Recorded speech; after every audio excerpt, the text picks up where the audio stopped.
механикалык түрдө эле мынча каралды, мынча аткарылды деп жалпы маалымат берип кетти. Биринчиден конкреттүү 2017 жылы ошону каражат аткаруу менен эмнеге жетише алдык? Кайсыл реформаны кылдык? Эмне өзгөрүү болду? Чыгаша 97% аткарылды дедиңиз. Секвестирование канча болду 2017 жылы?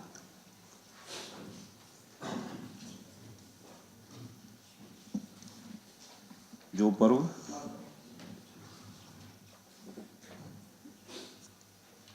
Жылы мындай секвестирование деген биз Кыскартуу болуптур мындай. оптимизация боюнча. Ар кандай кылып атап атасыңар? Жыйынтыгы каралган акчаны бир тармакка каралган акчаны кыскартуу, жалып коюу. Ар кандай айткан күндө дагы бул аткарылган жок деген сөз да. Канча болду?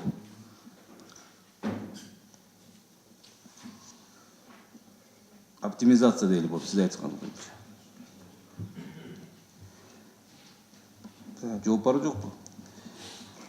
Эми ар тармакта мындай 3-4 багытында оптимизация болгон. Бул счетный палатанын артынын негизинде жана сметалык текшерүү жана сверхнормативный запастар. Жалпыны айтыңызчы биринчи, жалпы канча болду бюджет?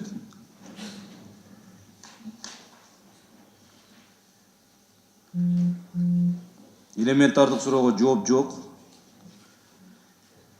Эсептөө палатасынын корутундусу боюнча биздин комитеттин профилдик тармагы дейли. Айыл чарба, токой чарба жана башка кандай жылдын жыйынтыгы менен бюджеттин аткарылышы боюнча? Мен башында айтып кеттим, эсептөө палатасы аудит али бүтө элек. Сентябрь айына чейин аудит болот. Бул жерде өкүлдөр олтурат, предварительный хотя бы барбы мындай мониторинг? Сиздер өзүңүздөр биле аласыздарбы ушу канча процентке канча акча жумшалды ушул биздин ушу суроону берип атпайбы ушу айыл чарба министрине, экология эмеге? Мен айттым, бюджетте, уточнение бюджетте канча каралган? 1 миллиард 700 каралса, ошо аткарылса 99% аткарылды.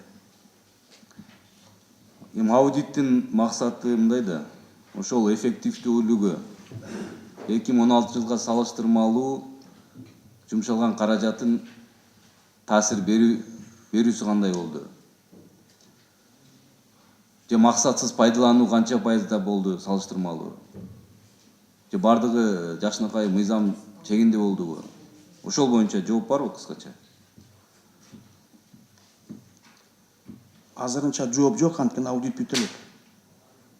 Эч кандай мониторинг, эч кандай анализ жок. Келген акчаны эле деп чыгашап берип коюу экен да максат анда силердикичи.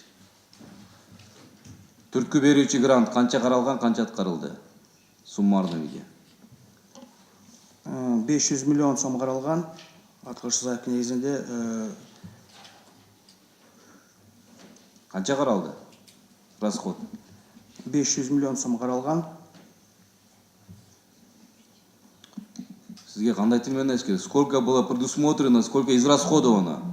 Сколько поступило заявок? На сколько сумму?